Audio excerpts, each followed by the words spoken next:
ഞാൻ ആദ്യം advocate K സരൺകുമാറിലേക്ക് പോകുന്നു. അഡ്വക്കേറ്റ് കെ സരൺകുമാർ, 15-ാം തീയതി നിയമസഭാ സമ്മേളനം തുടങ്ങുമ്പോൾ പാലക്കാടിൻ്റെ MLA ആയ രാഹുൽ മാങ്കൂട്ടത്തിൽ MLAക്ക് ആ നിയമസഭാ സമ്മേളനത്തിൽ പങ്കെടുക്കുന്നതിന് നിയമപരമായി ഒരു തടസ്സവുമില്ലല്ലോ, ഒരയോഗ്യതയുമില്ലല്ലോ.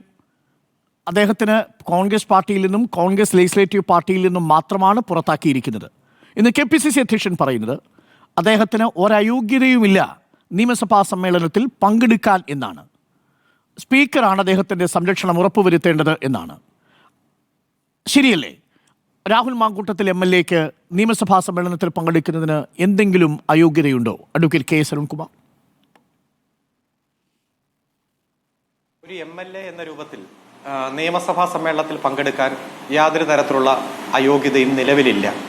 അദ്ദേഹത്തിനെതിരെ കേസുകൾ രജിസ്റ്റർ ചെയ്ത് അന്വേഷിക്കുന്നുണ്ട്. നിരവധി പരാതികൾ പൊതുസമൂഹത്തിലുണ്ട്. അതുമായി ബന്ധപ്പെട്ടുകൊണ്ട് കോൺഗ്രസിനകത്ത് പല വാദപ്രതിവാദങ്ങളും നടക്കുന്നുണ്ട്.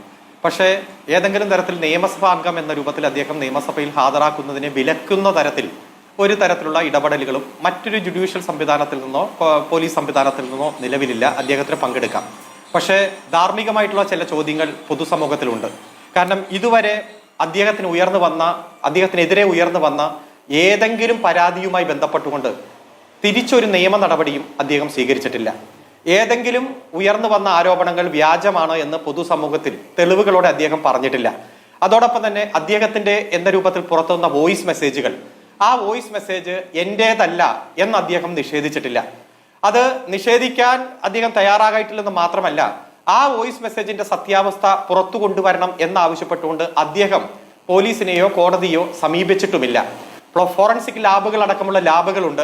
ആ ലാബുകളിൽ പോയി പരിശോധിച്ചുകൊണ്ട് ഏറ്റവും ഗുരുതരമായിട്ടുള്ള വോയിസ് മെസ്സേജ് പുറത്തു വന്ന്, പ്രത്യേകിച്ച് ഗർഭിണിയായ ഒരു സ്ത്രീയുമായി ബന്ധപ്പെട്ടുകൊണ്ടുള്ള വോയിസ് മെസ്സേജ് വരുമ്പോൾ അതിൽ ഗർഭചിത്രവുമായി ബന്ധപ്പെട്ടുകൊണ്ട് പ്രേരിപ്പിക്കുന്ന സാഹചര്യം, നിന്നെ കൊന്നുകളയാൻ എനിക്ക് നിമിഷങ്ങൾ മതി എന്ന് പറയുന്ന വോയിസ് മെസ്സേജ് അടക്കം പരിശോധിക്കണമെന്നോ അത് എന്റേതല്ലെന്നോ അത് കൃത്യമായി ഫോറൻസിക് ലാബിൽ പരിശോധിക്കണമെന്നോ അദ്ദേഹം ആവശ്യപ്പെട്ടിട്ടില്ല.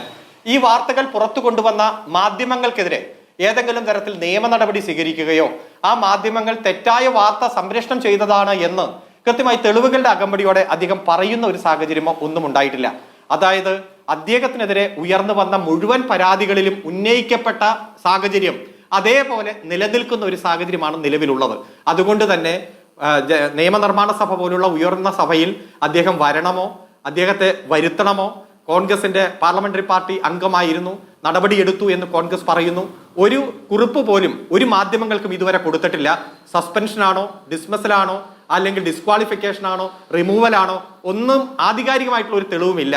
ഒരു മാസത്തേക്ക് മാത്രം നിലനിൽക്കുന്ന ഭരണഘടനാ പ്രൊവിഷൻ അനുസരിച്ചുള്ള നടപടി സെപ്റ്റംബർ മാസം 25-ാം തീയതി പൂർത്തീകരിക്കപ്പെടും.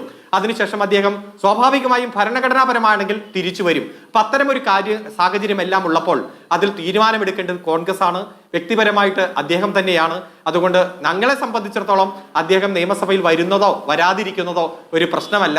പക്ഷേ പൊതുസമൂഹത്തിൽ ഒരു യുവജന നേതാവിനെതിരെ ഉയർന്നു വന്ന ഗുരുതരമായ ആരോപണങ്ങൾ അത്ര ഗുരുതര സ്വഭാവത്തോടെ തന്നെ നിലനിൽക്കുന്നു. ഈ ആരോപണം ഉയർന്നപ്പോൾ അദ്ദേഹത്തിന്റെ കൂടെ നിൽക്കുന്ന ഒരു ടീമിനെ കൊണ്ട് മുഖ്യമന്ത്രിയുടെ ഓഫീസിലേക്ക് രാത്രി മാർച്ച് നടപ്പിക്കുന്നു, പോലീസുകാർക്കെതിരെ തീപ്പന്തം എറിയുന്നു, മാധ്യമപ്രവർത്തകരെ ആക്രമിക്കുന്നു, അവർക്കെതിരെ കള്ളക്കേസുകൾ ഉണ്ടാക്കുന്നു, സോഷ്യൽ മീഡിയ ഉപയോഗിച്ചുകൊണ്ട് വ്യാജ പ്രചരണം നടത്തുന്നു. അതോടൊപ്പം തന്നെ നിരവധി ചാനൽ വാർത്താ സംഘത്തെ ആക്രമിക്കുന്നു, വെല്ലുവിളിക്കുന്നു. ഏറ്റവും അവസാനം പ്രതിപക്ഷ നേതാവ് ഉൾപ്പെടെയുള്ള കോൺഗ്രസ് നേതാക്കന്മാർക്കെതിരെ ഇത്തരത്തിൽ ആരോപണം ഉന്നയിക്കുന്നു, വലിയ ആക്രമണം സംഘടിപ്പിക്കുന്നു.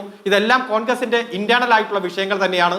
ഇതെല്ലാം പൊതുസമൂഹം കാണുന്നുണ്ട്, ഗൗരവത്തോടെ തന്നെ കാണുകയാണ്. ഈ സാഹചര്യത്തിലും ചൂരൽമല മുണ്ടക്കൈ പോലുള്ള ദുരന്തത്തിൽ ശേഖരിച്ച പണത്തിന്റെ കണക്കുകളടക്കം പൊതുസമൂഹത്തിൽ നിന്ന് മുക്കിക്കളയാൻ വേണ്ടിയിട്ടുള്ള ശ്രമം നടക്കുന്നു.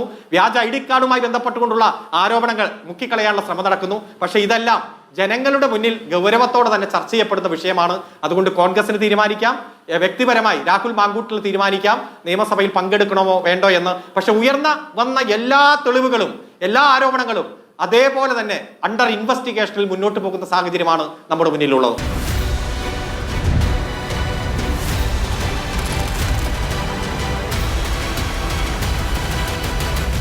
Debate with Dr. Arun Kumar.